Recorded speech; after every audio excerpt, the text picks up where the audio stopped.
Okay, we're going to start this second video for the second part you're going to do for this assignment. Again, this is not a hard part, but there's one thing I like about it. This is the part, this is where it starts. If you look at it here, you can see you could very easily do it. In fact, I did. I always do these things before I do them again for you guys, just to become familiar with it. But let me open it up and show you something. Whenever I did it, this part is made out of brass, and so this part, I did it, of course, using one, if you look at my methods, I started with a block, then I made that cut, then I made this cut, and then I made this cut, and I was done. One thing that this book points out, which I think is very good, is that when you are doing a time test, it is good to work as efficiently as you possibly can. And so they have two different design trees here. One of them shows 4 individual parts, just like mine has 4. And the other one only has 3. And their point being is that when you're in a time test, having to only do 3 features instead of 4 saves you a bit of time.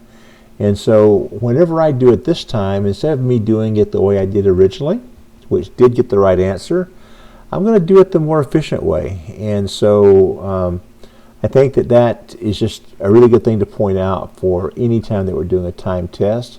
So I'm going to go ahead and close this one. And I'll go ahead and save it. And we'll get started drawing it. So first thing we got to do is get back to where we start. And it does say that we have A and B, but in this case, since I'm not going to do that full extrude this first time, I'm not going to use this. I'm going to use these values, but I'm not going to set it up in my formulas. But I am going to change the material to brass, and I am going to change my units. So many of us forget to change our units up front, don't we? And we get into a sketch, and then suddenly we find out we have to change our units, and we've already put dimensions, and then it has kind of messed things up. So I'm going to go ahead and start a new part. And this time I will also start on the front plane. Well, let's just go ahead and do this first. I'm going to edit material, and I am going to go down here. And you're going to find brass under the copper alloys. So I'll choose brass right there. So that is done. I am also going to go right here and change it to mmgs, millimeter gram second. And so my units are correct. And it doesn't tell me that I need to change my decimal places, so I'm not going to do that. I will go ahead and change my background to plain white again. And this time, when I get ready to draw this, I will start looks like I need to start on the top plane this time to get it to come out right. So I will do that. We will start on the top plane, start a sketch. I'm going to make a rectangle.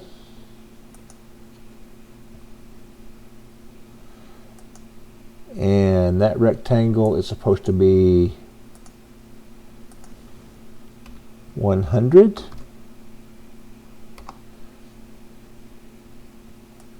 Not sure why that didn't work. 100. And the width here is going to be 60.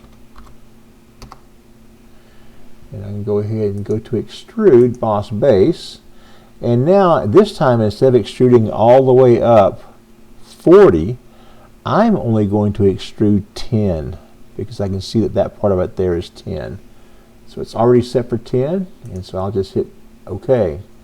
And then I'm going to click on this back side, normal to, and go ahead and do it like what it shows here, where I'm going to go with my line command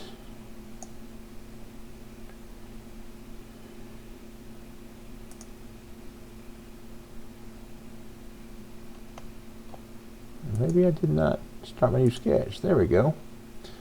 So now I'm in sketch mode, normal 2, and I can go to my line command, and I will click here to here, I'll go up here, come across, go up,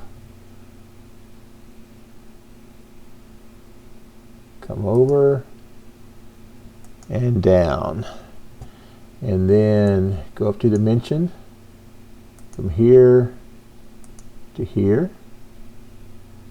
It's supposed to be 40, and from here to here it's supposed to be 10, and this is supposed to be 30. I am now fully defined, and so what I need to know is how thick this is, and probably I have to click back to here, and it looks like all of this is going to be 20. So now I'll go to Features, Extrude Boss Base. I'm going to go the other direction. I'm going to change it to 20, and there we have it. Now I'll come over to here, start a sketch on this plane, normal 2,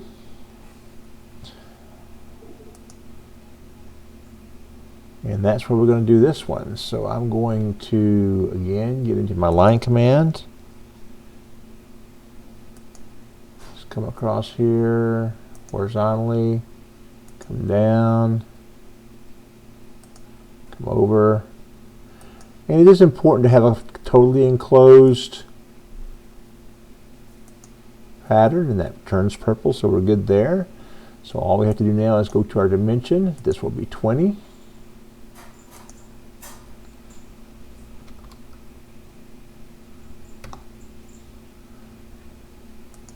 This will be 20.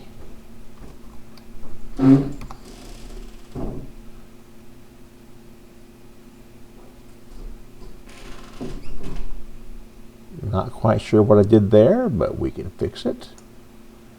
I'll make that horizontal. So we got 20 and 20. All these others are tied in, so we are fully defined. So now we'll go to Features, go back to Extrude, and we want to extrude the other way, and I believe it's also going to be a thickness of 20, and it is, so we'll just click OK. I'll go ahead and go to, and you can see that it's done now, and I did it in 3 instead of 4, and I think that's the big lesson here, is that we need to try to think of a way to do this as efficiently as possible. So let's go over here, and we have done this, and so basically we're going to take and our origin should be right there.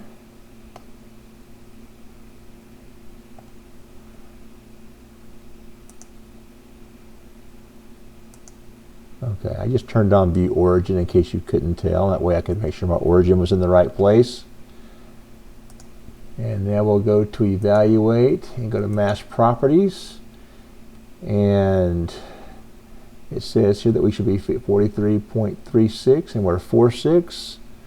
We are 15. We are 36.69.